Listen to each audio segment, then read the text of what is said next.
मुस्लिम personal law board हिजाब मामले पर सुप्रीम कोर्ट से रुजू होगा। इस बात का फैसला बोर्ड की लीगल मीटिंग के इजलास के बाद किया गया। बताया गया है कि ऑनलाइन ये इजलास हुआ था और जिस तरह से खबर मिल रही है कि यह फैसला बोर्ड की लीगल कमेटी और सेक्रेटरीज की ऑनलाइन मीटिंग में किया गया। यहां पर एक बयान जारी किया गया है। बोर्ड के जनरल सेक्रेटरी मौलाना खालिद सैफुल्लाह रहमानी ने बताया कि 14 मार्च को बोर्ड की लीगल कमेटी और सेक्रेटरीज की ऑनलाइन मीटिंग हुई थी, जिसमें लीगल कमेटी के convener Yusuf Hatim Machala, senior advocate R Shamshad advocate, Tahir Hakim advocate, Faisal Ahmed Ayubi advocate, Ahmed Farooqui advocate के अलावा बोर्ड के सेक्रेटरीज मौलाना मोहम्मद फजल रहीम मुजद्दिदी, मौलाना मोहम्मद अमरीन महफूज रहमानी, डॉक्टर सैयद कासिम रसूल इलियासी, कमाल फारूकी, मौलाना सगीर अहमद रशादी, अमीर शरीयत कर्नाटक, मौलाना अतीक अहमद बस्तवी और के रहमान खान ने शिरकत की।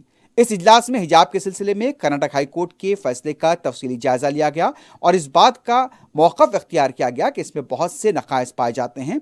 इसमें फ़र्द की आज़ादी को पूरी तरह से नज़रअंदाज कर दिया गया और इस्लाम में किसी अमल को लाजमी दर्जा हासिल है और किस को नहीं, इसके बारे में अदालत ने अपनी राय से फैसला करने की कोशिश की है।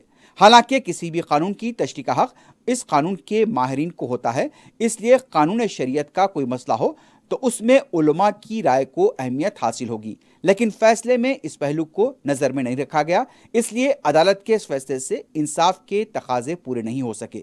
चुनाचे सुप्रीम कोर्ट में इसे चैलेंज किया जाएगा। अब वजह तौर पर मुसलमानों में भी एहसास पैदा हो रहा है कि अदालतें भी शरई व मजहबी उमूर मामलात में तासुबाना ज़हनियत का शिकार होती जा रही हैं और अक्सर दस्तूरी तहफ़्फ़ुज़ात की मनमानी तशरीह करती हैं।